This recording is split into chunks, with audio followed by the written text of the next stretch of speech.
it is common, like my brother says, there's nothing common about common sense, right? But anyhow, these are commonly used. So we have methyl acetylene. I would probably be more prone to call this propyne with my students, which is also the correct name. Diisopropyl acetylene, that one I think I might use instead of trying to give it the IUPAC name. And then we have phenylpropyl acetylene. And you can see that the order here is just alphabetical order. So alphabetical order that we list the two groups like that. Anyhow, you should be aware of those kinds of things.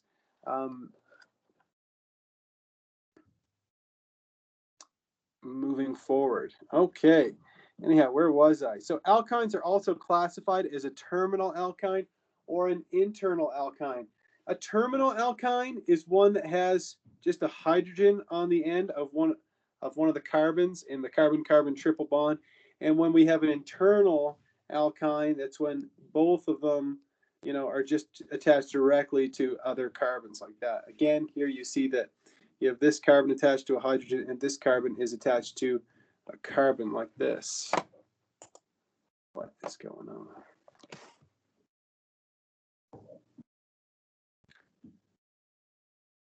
Okay. Sorry, guys, I'm having a problem with my Microsoft Teams on my Mac, but I think it's working on my iPad. Can everybody see my screen? Yes. Okay, good. All right.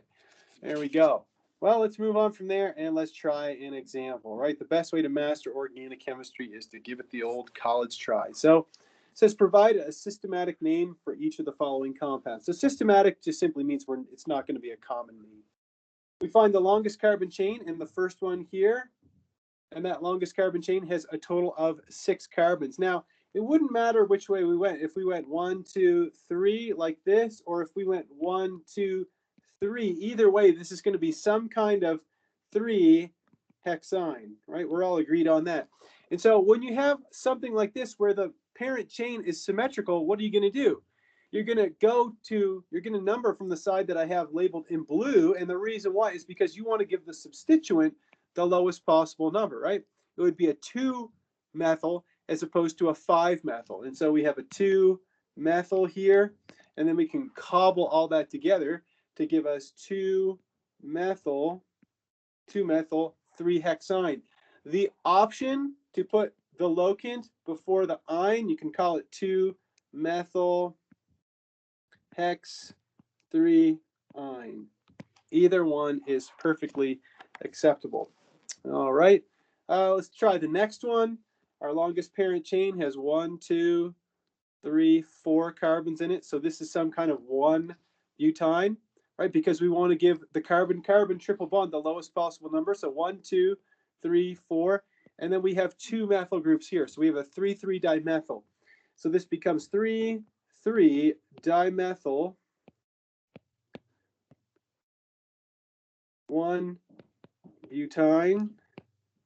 Butane, there we go. Or we could call it 3, I should put or here, or 3,3-dimethyl but 1-yne, like that. All right, either one of those are perfectly acceptable. All right, give me a thumbs up if you follow me on the nomenclature of these two compounds. Of course, if you have a question, just go ahead and stop me. Okay, and you see that this is question 9.1. There are several other questions that are part of question 9.1, and of course the solutions, or at a minimum the answers, are found in the solutions manual in the Klein textbook. So be sure to take a look at all of the practice problems in there. I promise there's some good ones. Well, let's move on from nomenclature of alkynes, and now we're going to talk about the acidity of terminal alkynes. Remember that a terminal alkyne is one where we have a hydrogen attached to one of the carbons, right? That's a terminal alkyne. And we actually looked at the pKa's of alkanes, alkenes, and alkynes way back in chapter 3 when we discussed acids and bases. And if we look at the relative pKa's of, let's say, ethylene and acetylene, you can see that acetylene is 10 to the power of 19 times more acidic than ethylene. That's significant, right? If you look at if you compare acetylene and ethane, it's 10 to the power of 25, right? It's even more more much more acidic relative to ethane. Well, how do we rationalize the difference in acidity between these three molecules? You can memorize it, of course. That's one way of doing it, but you want to understand why, right? And we can go back to our old pal Aereo that we saw in chapter 3. Is it the atom that's going to make the difference? Well, no, because the hydrogens, that we're talking about are all attached to a carbon. It's not resonance because none of them have a resonance structure.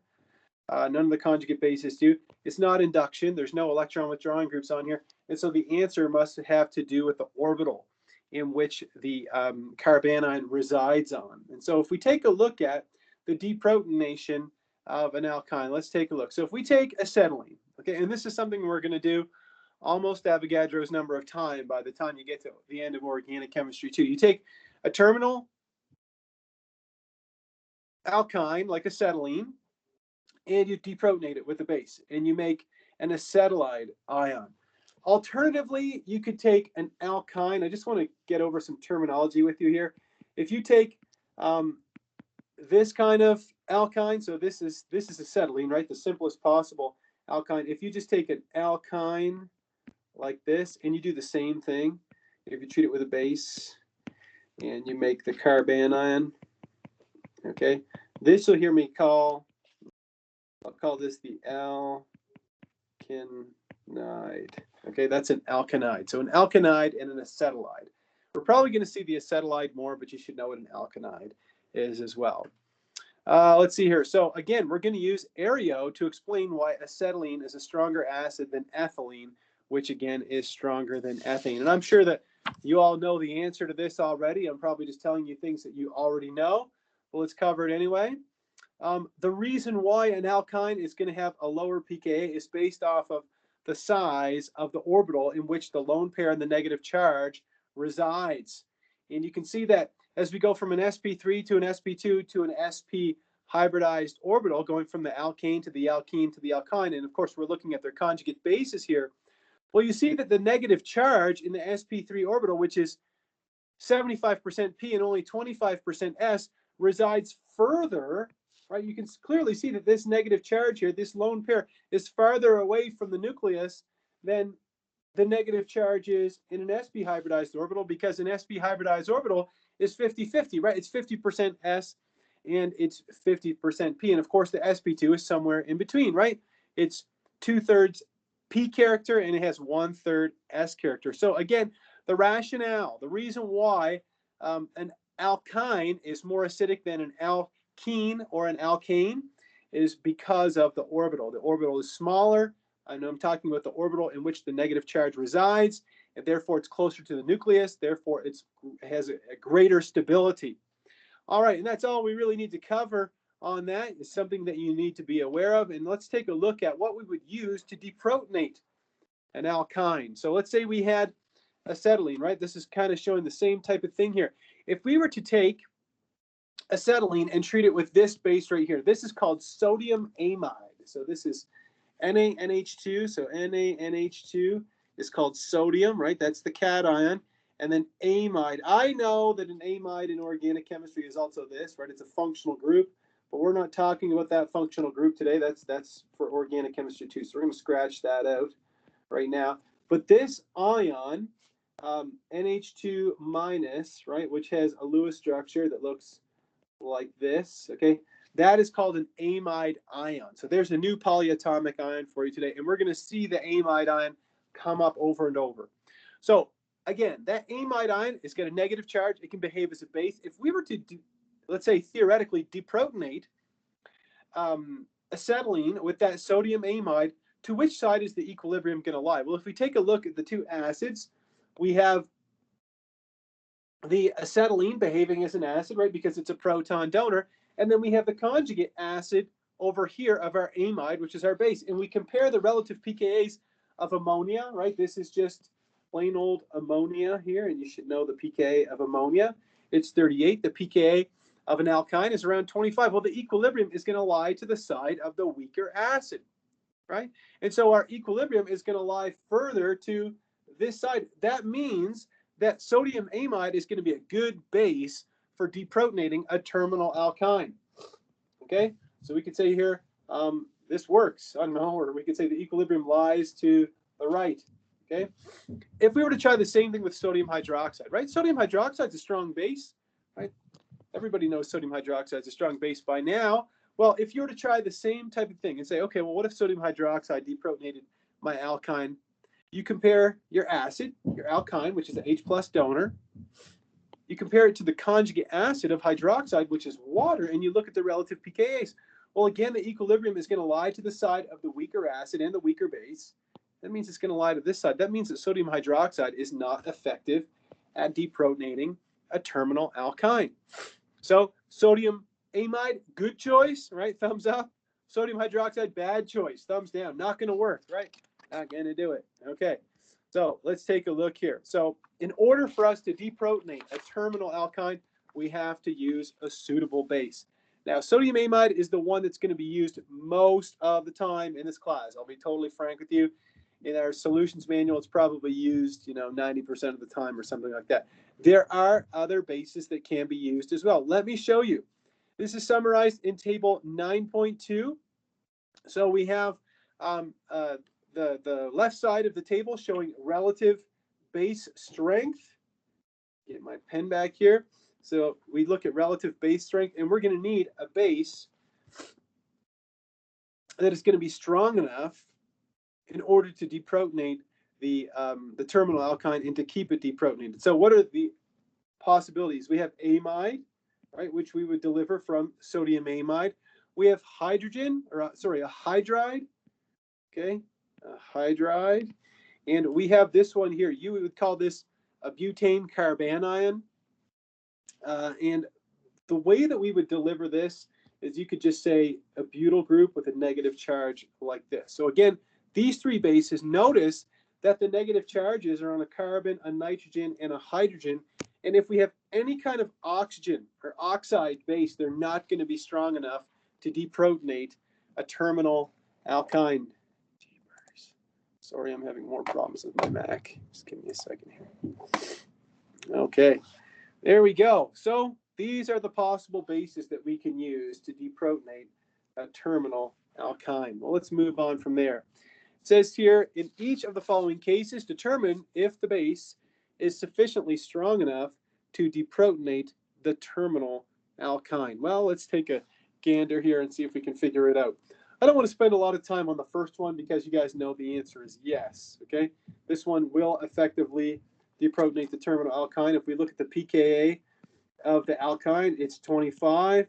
Here's the sodium amide. I'll even show you the mechanism. So the nitrogen has two lone pairs.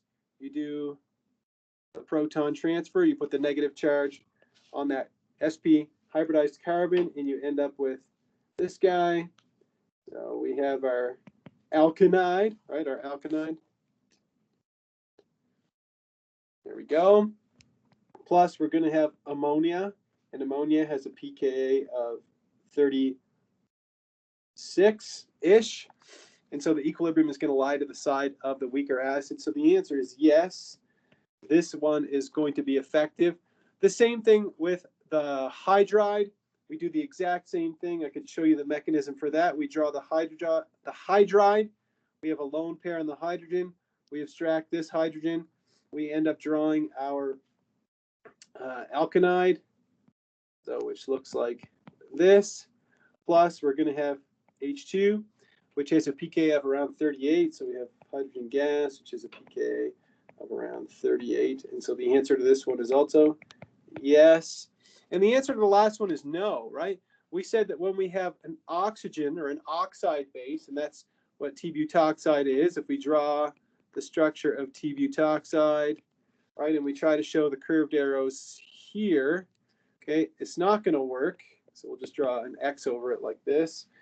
And if we compare the relative pKa's of the acid, which is 25, of course, all of these have a pKa of 25. We compare that to the conjugate acid, which is tert-butanol. Tert-butanol has a pKa of around, I don't know, around 15-ish, okay? And so the answer here is no, right? Because the equilibrium is going to lie to the side of the weaker acid, the one with the higher pKa. And again, this this question is really nothing more than familiarizing yourself with this table, right? Having a working knowledge of what is an appropriate base to deprotonate a terminal alkyne and what is not an appropriate base to deprotonate a terminal alkyne. Okay, again, the one that you're going to see come up Avogadro's number of times in this class will be sodium amide. Okay, so the amide is delivered through sodium amide. The hydride will be delivered through things like sodium hydride, and then the butyl carbanium will be delivered through lithium cation. So it's usually, we write it butyl lithium like that. Okay, so these are the sources of these three anions here, and of course they're going to come up throughout the class. All right, here we go. Something interesting about the butyl lithium. Butyl lithium. So this would be called N-butyl lithium since it's an N-alkane or a normal alkane or a linear alkane. You can have an analog of this compound called tert-butyl lithium. So if you have a tert-butyl carbonide and a lithium, this is called tert-butyl lithium. It's not the subject of our lecture today at all, but just as an aside, I'll just tell you that this is highly flammable in air. Okay, very super highly flammable. Is that a thing? So highly flammable. In fact, there was a student named Sherry Sanji. If you haven't heard about this already, you probably have since you're chemistry students, who was working with tert-butyl lithium.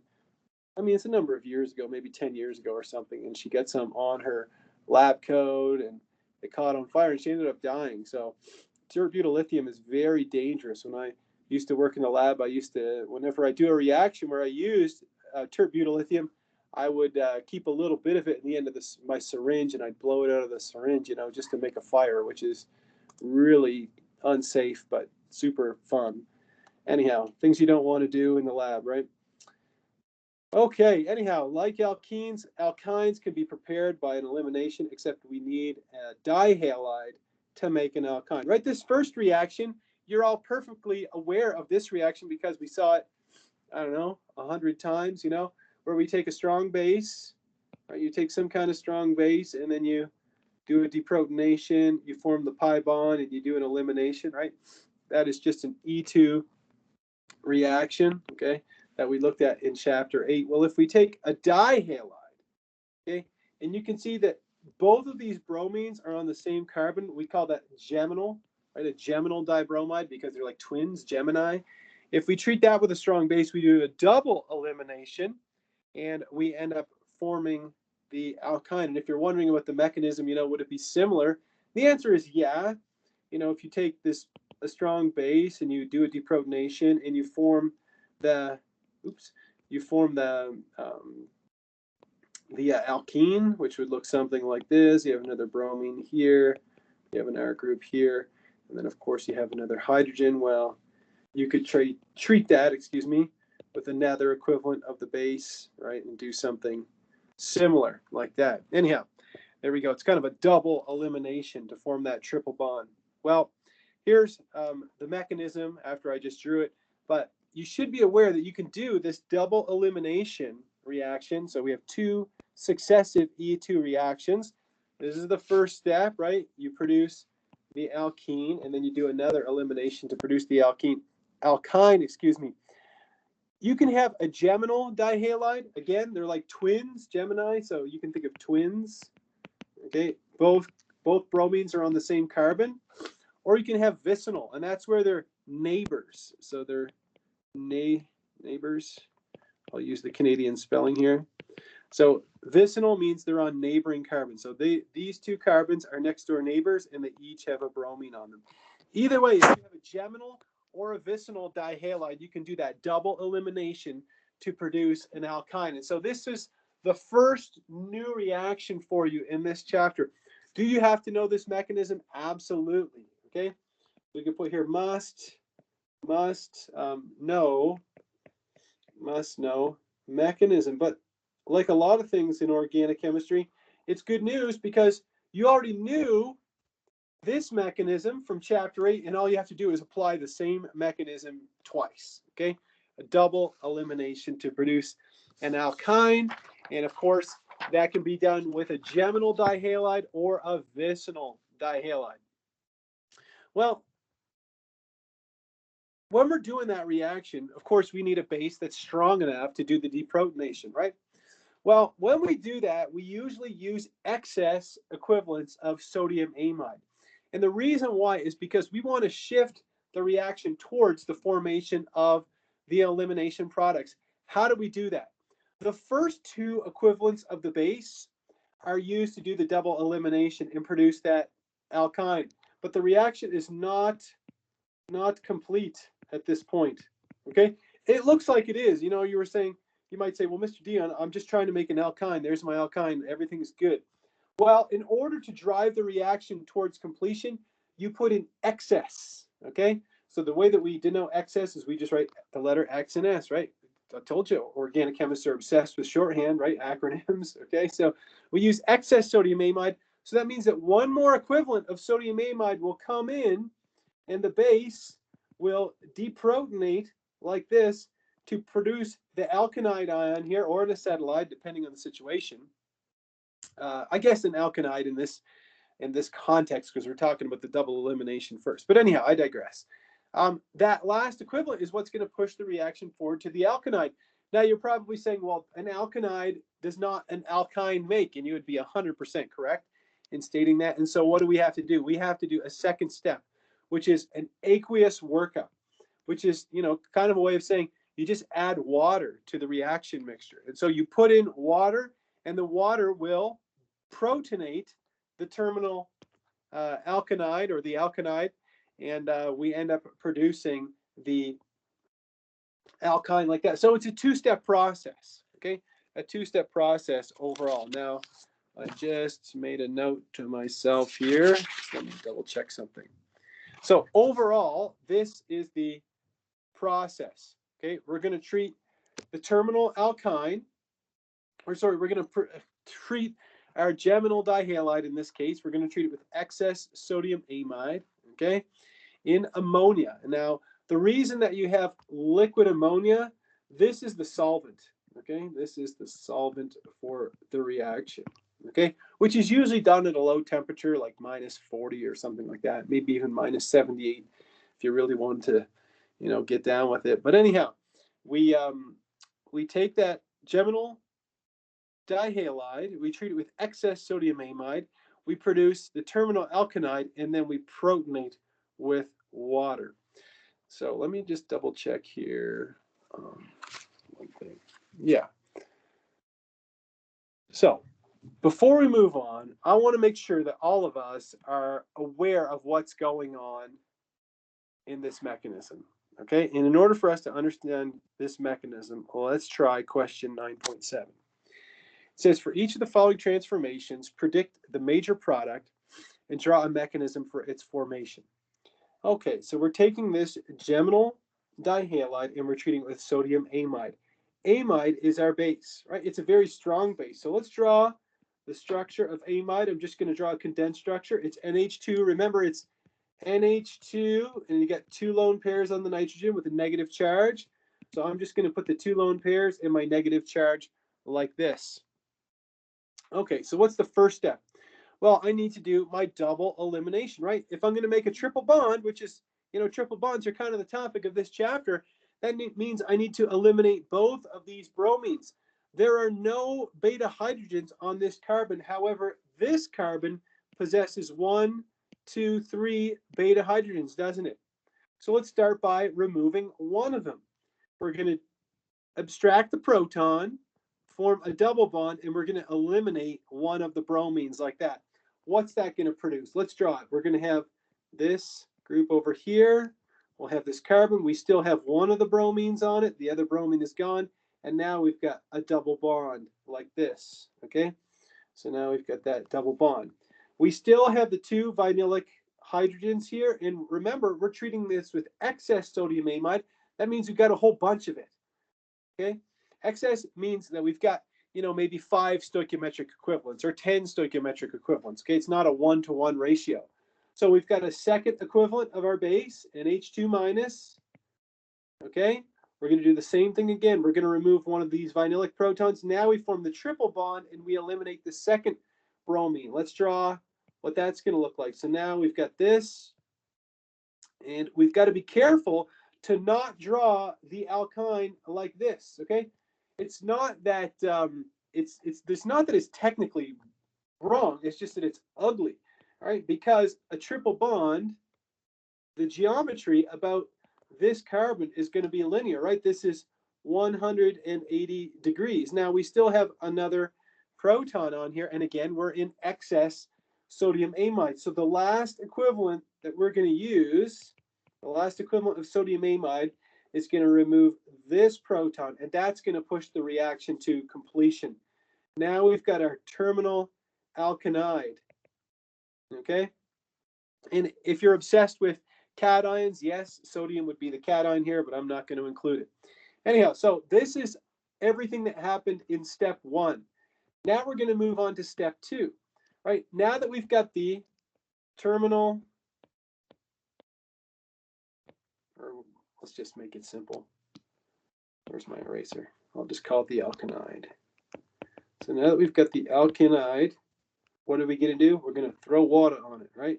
So we're going to take some water like this. And then now the alkynide is going to behave as a base, right? And it's going to abstract a proton. Oops. Abstract this proton. And we're going to end up with our desired product. So forget about all this for right now. We're going to end up with this as our final product, right? And of course, there is a hydrogen here. I'm going to leave it out, but there is a hydrogen there. And the reason why is this is effective. The reason why we can throw water in to protonate, okay, is because if we compare the relative pKa's, right, the pK of water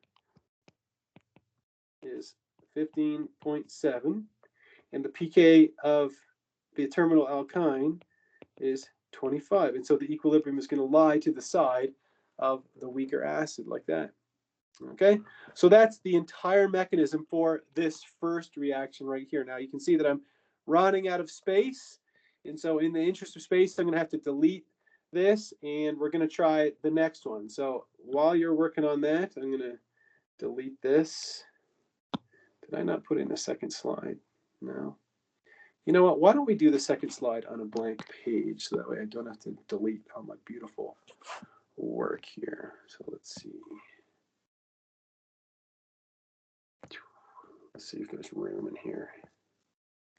Yeah, some old work that we did. So I'll just rewrite the question down, find it, the notes.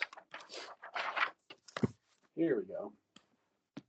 Okay, so this is, which question is this? 9.7b is what it is. 9.7b.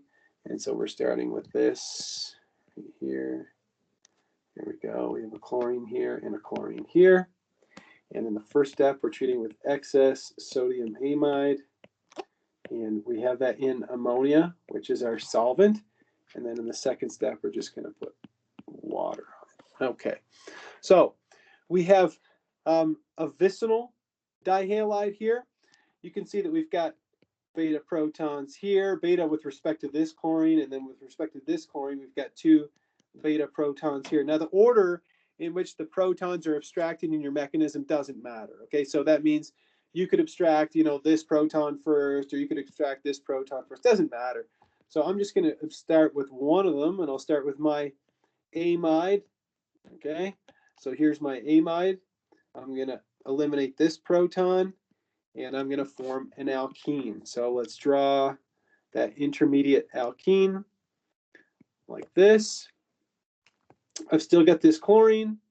I've still got these 2 vinylic hydrogens like this. My next equivalent of the amide base is going to form the alkyne. So let's subtract another proton. We form another pi bond.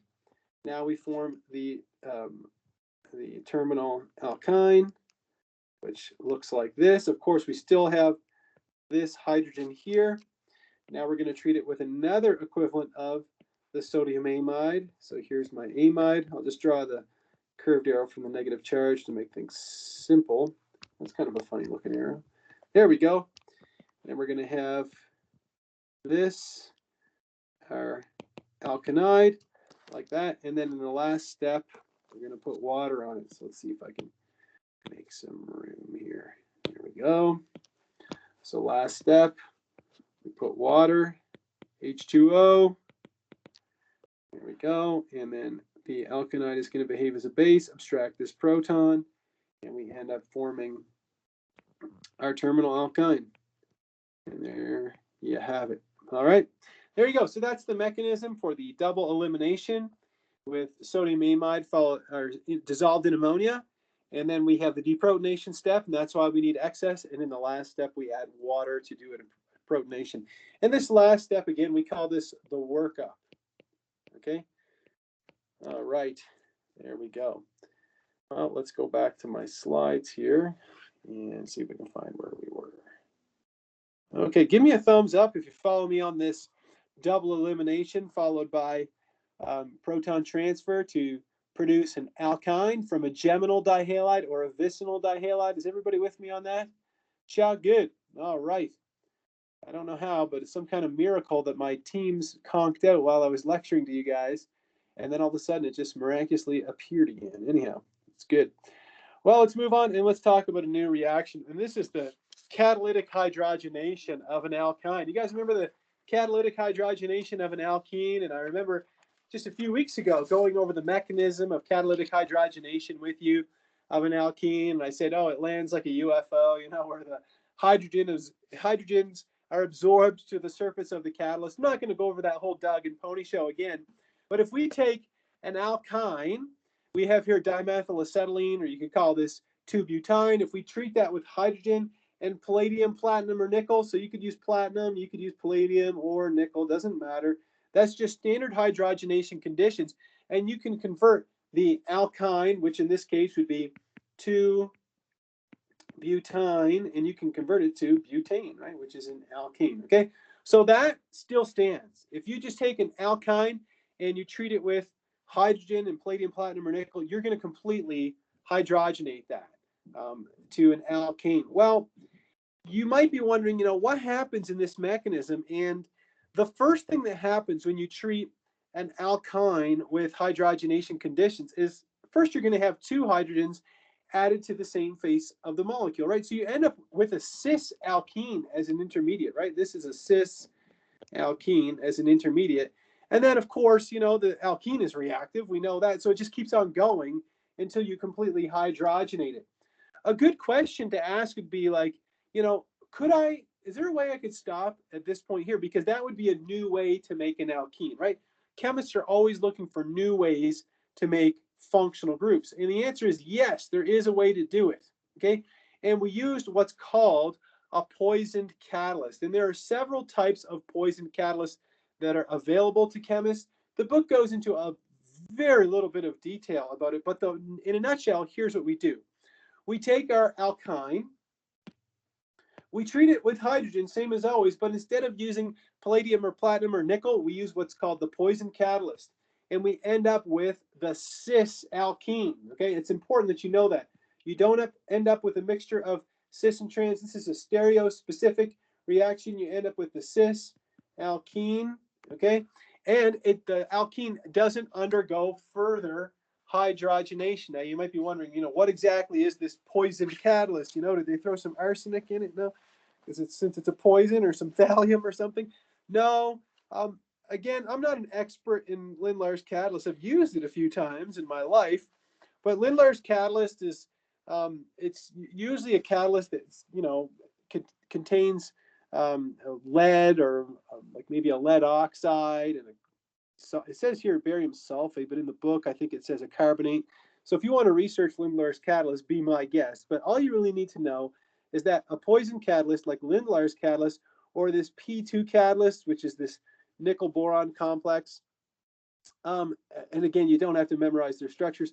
All you need to know is that the poison catalyst is going to produce the cis alkene from an alkyne. That's it. So you can guess that if I didn't ask you to know a whole lot about the reagent, that you don't have to draw a mechanism for this. Okay, you have to understand that you make a cis alkene, and the rationale is similar to what we saw when we looked at the hydrogenation of alkenes. But again, you don't have to draw a mechanism here. So what does the poison catalyst do, right? And again, I'll be honest with you, I taught the class long enough to know that the poison catalyst that my students use probably 100% of the time is they just write Lindemans Catalyst, okay? Because it's, I don't know if it's the easiest one to remember or if it's the one that comes up the most in the solutions manual. Either way, it's perfectly fine. So Lindemans Catalyst, which is a poison catalyst, what it does is very simple, okay? And you know I don't like to use the word simple in chemistry class, but it's very simple. All it does is catalyze the first step. So you can see that it lowers the activation energy. You have a big activation energy here in the uncatalyzed reaction, and then you really lower it when you use the poison catalyst. But in the second step, it has no effect, okay? Anyhow, I'm not even sure if this mechanism is completely understood. Maybe it is, but I wouldn't be surprised if it's not completely understood, okay? Anyhow, so, you know, a question that you might want to ask here is, and this is, you know, kind of just telling the story here, if we can make a cis alkene using a poison catalyst, you might be wondering, can we make a trans alkene? And the answer is yeah, there's a way to do that, right? And the way that we do that is something completely different. It's got nothing to do with throwing hydrogen in there and going and getting balloons filled with hydrogen, and, you know, but it's dangerous in its own way, right? Because now we're messing around with sodium metal, right? And you all know that sodium metal reacts violently with water. So you have to be careful when you're handling sodium. But in order to reduce an alkyne, so here we have an alkyne, in order to reduce it to a trans alkene, what do? You treat it with sodium metal. So this is literally solid sodium, but you treat it with sodium metal in liquid ammonia, which again is the solvent, and you end up with a trans alkene. And this is also stereoselective for the anti-addition of the two hydrogens. And you might be wondering, you know, why would this be? Well, there's a good reason for it, right? Like most things in organic chemistry, there's a really good reason for it. And our book goes into detail about the mechanism. I left it out of my slides. The reason why I left it out is because this mechanism will be covered more in chapter 10. Because next chapter, chapter 10, we deal with radicals. And this is a radical mechanism. What I want you to know is this, okay? It's a good idea to understand the rationale of everything that we do in organic chemistry. You're tired of hearing me say that? Well, get used to it, okay? The reason why we end up with a trans alkene is because you produce what's called a radical anion, okay? And a radical anion is exactly what you think it is, okay? It's got a radical in it, right? An unpaired electron, and it also has an anion. So what you form is this double bond intermediate that has a lone pair of the negative charge on one of the carbons and has an unpaired electron on the other. Now, how do you think, or what do you think those two groups are going to do? The unpaired electron and the pair of electrons. What are they going to do? They're going to get as stinking far away from each other as possible. They don't want to be near each other, right? They're both negative. I know there's not a negative charge here, but an electron is negative. And so they repel each other, right? One's going to be pointing this way, the other one's going to point this way. And that is why we end up with the trans, right? This produces a trans alkene, okay? We don't end up with the cis alkene is because if the radical anion was to produce the cis alkene, you'd have to have the negative charge in the anion, the radical anion, both of these next to each other, and they are going to repel each other. And that is why we don't get the cis alkene when we do dissolving metal reduction or sodium metal reduction, whatever you want to call it. Okay, so I would like you to take a look at the mechanism. Yes, take a look at it. Don't ignore it. Okay, you don't have to memorize it, but take a look at it, because again, if you understand what the heck is going on in that mechanism, if you just understand the rationale, you're going to remember this reaction forever.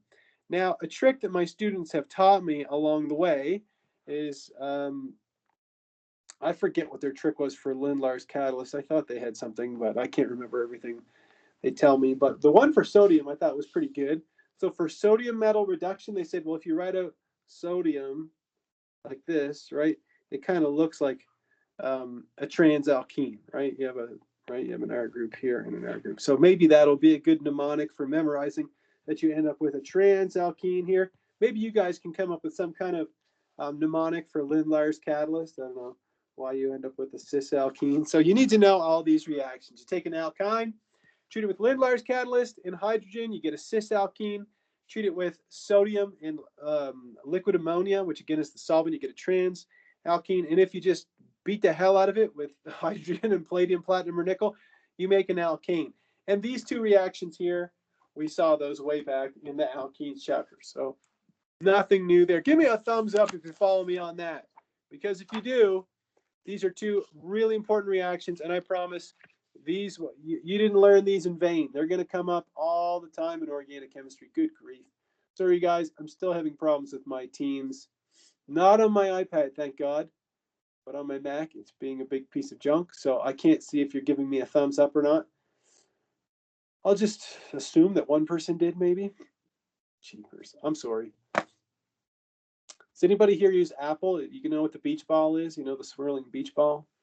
That's all I can see right now. Anyhow, there we go. Well, let's move on to question 9.11. So here we go. A little bit of synthesis. You're going to have to unmute your mics if I ask you a question because I cannot see the chat at all anymore. But if we take a look at this reaction pathway here, we want to take this alkyne and we want to convert it to a cis alkene. Could anybody tell me what would be a good set of conditions to do that? Where I have that blue question mark. Hydrogen and Lindemans Catalyst. Son of a gun, couldn't have said it better myself. Exactly, that's what we would do. That's perfect, right? You just get a big balloon of hydrogen or something, and then you use Lindemans Catalyst. Okay, so I'll just abbreviate it like that. Okay, there we go. You guys are back online. Okay, so now you don't have to. Okay, where was I? The next one, you want to make a trans alkene. So you're going to use sodium metal reduction. So sodium and ammonia in the liquid form. I think you're probably getting the hang of it by now. You know, if we want to reduce this to a trans alkene, what do we use? Sodium and liquid ammonia. And then if you want to reduce this completely to an alkane, what do? You just blow the smithereens out of it, right? You treat it with hydrogen and palladium, platinum, or nickel. I don't know if I told you this when we discussed hydrogenation of alkenes, but I thought I had a picture in there of a hydrogenation balloon. So literally just a party balloon filled with hydrogen gas. So you just take a balloon and, you know, this is my drawing of a balloon. Is that a balloon? Anyhow, and you just have hydrogen gas in it. And then you can affix a needle to the end of it. And then you put the needle on top of the reaction flask. And so what that does is it puts a positive pressure of hydrogen gas on your reaction mixture as it stirs down here. But the thing is that if you use a balloon, this is only 1 atmosphere of pressure, right? That's only going to be maybe slightly more than atmospheric pressure. If you want to go up to high pressure, to a high pressure hydrogenation, which you can totally do, you use what's called a par shaker. So par shaker, which is for high pressure situations. And I think I told you about a hydrogenation room, how we have par shakers in a hydrogenation room, and anything that's electrical, like an outlet or a light switch or a light bulb, anything will be encased in glass. You know, they have some special way that they assemble it so that it doesn't make sparks in case there's any hydrogen leaks in there. But if you want to look up a par shaker to see what it looks like, you could just do a Google Images search, and it'll show you exactly what a par shaker looks like. And that's for if you need to use higher pressure. So high pressure hydrogenation. Okay. And using a par shaker is something I've done, you know, hundreds of times. It's not uncommon. We probably even have one at the university that's used in Dr. Schaaf's lab. I'd have to go check that out. Okay. What time is it? 8:59. We've got 4 more hours, so we should be able to get through the rest of the textbook. But let's start with section 9.6, which deals with hydrohalogenation. Well, that's something near and dear to all of your hearts, isn't it? Right? Because we talked about hydrohalogenation in detail when we looked at alkenes way back in, what chapter was that? Chapter 8, I guess. Yeah. Addition reactions of alkenes was in chapter 8. So if you take an alkene and you treat it with HX, right? You guys remember this, HCl or HBr, right? What do? You're taking the HX, doing a proton transfer in the first step, right? You form a carbocation. X anion comes in there and attacks, and you end up with a Markov-Nikov addition like that, right? That's a Markov-Nikov addition of HX across a double bond. Well, if you try the same thing with an alkyne, it will work. I don't think the yields are as high, and that's what they're getting at here, 60 to 80%. However, it does work. You can do the Markov-Nikov addition of HX across a triple bond. Now, something that I would add to these reaction conditions personally is I would be sure to mention that this is one equivalent. Now, if you're wondering what do you mean by one equivalent? That means that if I have 1 mole of this, I would have 1 mole of that, right? A 1-to-1 ratio. I mean, that's why I write one equivalent. Because if you don't use one equivalent, meaning if you add more than one equivalent, like excess, and excess just means, greater than 2 equivalents, right? More than enough, okay? You're going to do that reaction twice. You're going to add 2 equivalents of HX. So you get 2 Markov-Nikov additions, right? So both of these X's, both of those halogens end up on the same carbon to make a geminal dihalide. And an organic chemist, a good organic chemist should always be thinking, what could I do with this, right? I can take it, right, and I could do a double elimination with sodium amide and ammonia, followed by addition of water, right? That's something you guys know how to do already. So that's the hydrohalogenation in terms of Markov-Nikov addition. So if we had one equivalent, we end up with one equivalent of, the hydrogen halide added across the double bond. If we use excess, we get 2 added across the triple bond. Did I say double bond when I meant triple bond? Anyhow, the mechanism is something that you don't need to know for the hydrohalogenation of alkynes, okay? And that's these 2 mechanisms here. I think the book goes into detail on both of these, but these mechanisms you don't need to know. The reason why is because they are not unimolecular, they are not bimolecular, they are termolecular mechanisms. So what that means is that the rate of reaction, okay, the reaction rate is going to be equal to K times the concentration of the substrate, your alkyne, and it's actually times the concentration of HX to the power of 2. So, right, it's 1 plus 2, so that gives you third order. So termolecular, that's what ter is the third molecular. So you can imagine that you don't need to know a termolecular mechanism. If you want to go in and take a look at it, there's a good explanation as to why it's a termolecular mechanism, and it has to do with a vinylic carbocation, which is very unstable. So there's not a lot of times where I like to leave stones unturned or something that I don't cover in class, but in the interest of time, I'm going to let you take a look at that on your own if you want. I'm not going to ask you about the termolecular mechanism, but it is interesting, and I promise you it won't take you long to read it, okay? I don't promise anything to anybody, but I promise it will take you under 3 minutes to read it, okay? It's very short. Everybody can take 3 minutes out of their day. Well, what else can we do with an alkyne? We can do an anti-Markov-Nikov addition, right? The same way that we did with alkenes, right? What did we do? We took an alkene and we treated it with HBr and peroxides. Well, we can do the same type of thing with our terminal alkyne, and we do an anti-Markov-Nikov addition by treating the terminal alkyne with HBr and peroxides. We end up with a mixture of E and Z, or cis and trans in this case. Either way is acceptable. So we get a mixture of E and Z here. And it's important to note that this reaction only works with HBr. Okay, it does not work with HCl. It does not work with HI. And the reason why it doesn't work with HCl or HI or HF will be covered in chapter 10. So we're going to get into the actual mechanics of why the hell does this not work? Pardon my language. Well, so what have we talked about? We talked about taking a terminal alkyne, treating it with excess HX, and making the dihalide, right? This is the termolecular mechanism. Termolecular, okay? Again, I'm not going to ask you to draw that mechanism, but I want you to take a quick peek at it. And then we said, okay, well, if we have a geminal dihalide, we can do a double elimination to regenerate a terminal alkyne.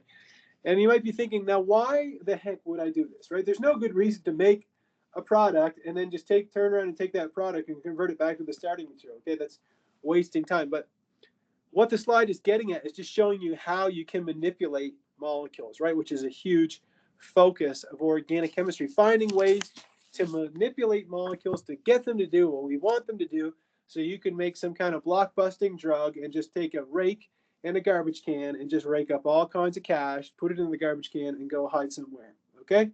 All right. Anyhow, so let's move on from there. Question 9.13 says predict the major products expected for each of the following reactions.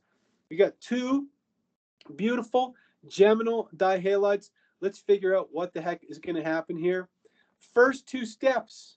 What are we going to do? We're going to do a double elimination followed by addition of water. So after these first two steps, we're going to end up with a terminal alkyne, aren't we? Which is going to look something like this. We've got 2 carbons out here, right? Don't make sure you count your carbons. We've got a carbon here and we have a carbon here. So we have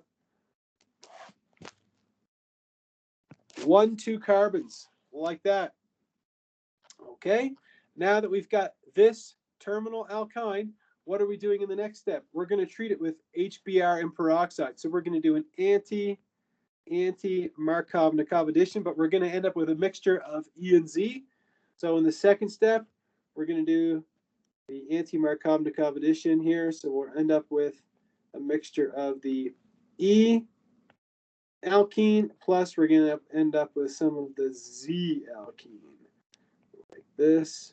There we go. So this one would be E, and this one would be Z. Remember, there's some times where it's appropriate to use E and Z and cis and trans, right? This first one that's E also happens to be trans, and this one here is Z and happens to be cis.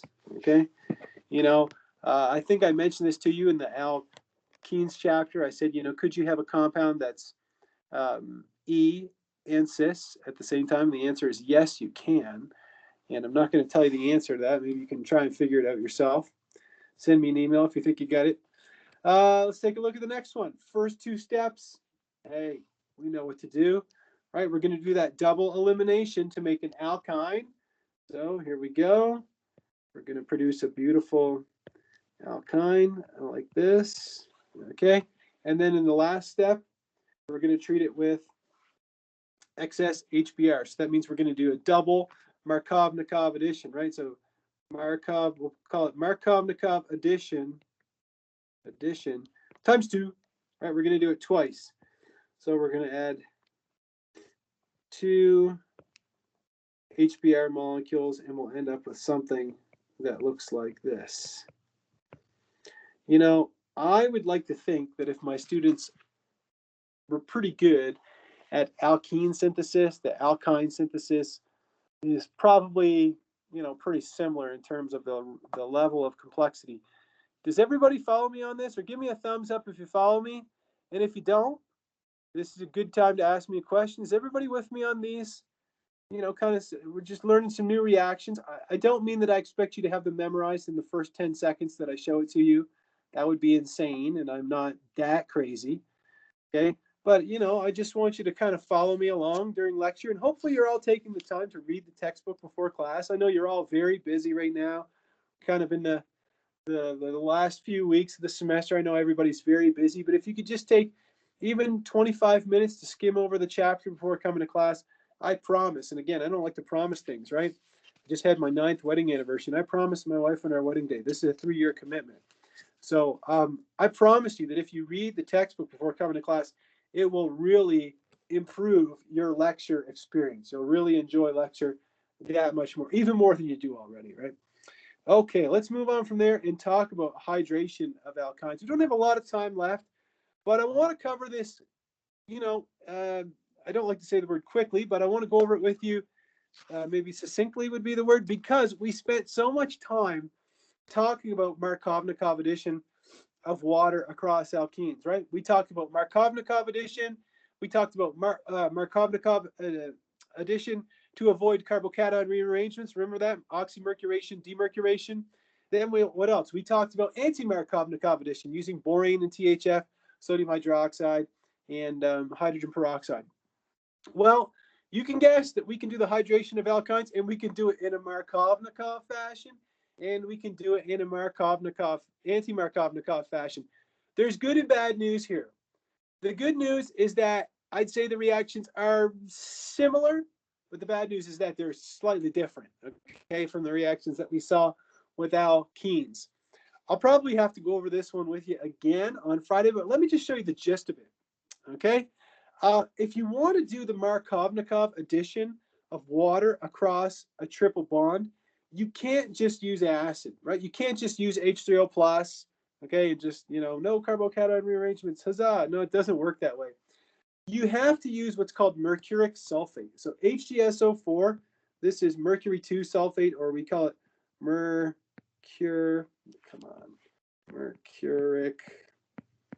sulfate. There we go. So mercuric sulfate, water, and sulfuric acid. Now, you can imagine that the only time an organic chemist gets mercury out is when you really have to, right? So there's got to be a good reason for it. And the reason why you have to get that mercuric sulfate out is if you were to just treat it with water and, just water and acid, okay? Did I draw the arrow pointing to HgSO4? I'm sorry, you guys. I need a new prescription so bad. You've probably heard me say that before, but I'm like partially blind now. The other day, I couldn't even find my wife in a crowd because I couldn't see. Anyhow, where the heck was I? Yeah, mercuric sulfate. The reason that you need mercuric sulfate is to compensate for a reaction that is actually really slow. Because if you were to just draw this, and don't draw this, okay, don't copy what I'm going to do here, but I'll demonstrate something that would be incorrect. But if you were to just draw a mechanism like this, okay, treat that with acid, you'd end up with what? You'd end up with this, where you'd have a vinylic carbocation. So this is a vinylic carbocation, okay? And we'll put it in a red circle because it's very unstable, very unstable. So the mechanism is not going to happen this way, okay? This is not the mechanism. This is wrong. So we need the mercury in order to form a mercurinium ion. And then after the water does get added, you end up forming an enol. Okay, so the Markovnikov addition of water across the triple bond forms this enol, which then undergoes a rearrangement that we call a tautomerization to produce a ketone. Okay, I'm going to erase all this stuff about the vinylic carbocation, okay, quickly here. So I'll delete that. And I just want to cover this with you. Look, this carbon has one hydrogen attached to it. This carbon has no hydrogens. Let's say I label this one in red, and then I'll label this one in blue. Okay? If I'm doing a Markovnikov addition of water, this one is the rich one, right? It's the richest in hydrogens, and therefore that's the one that's going to take the second hydrogen, right? The carbon that's in red, that's the one that's going to take the hydroxyl. So again, this is nothing more than a Markovnikov addition of H2O across that double bond. But you end up with this new functional group that's called an enol, and we don't isolate that enol because it rearranges by itself in a process that's called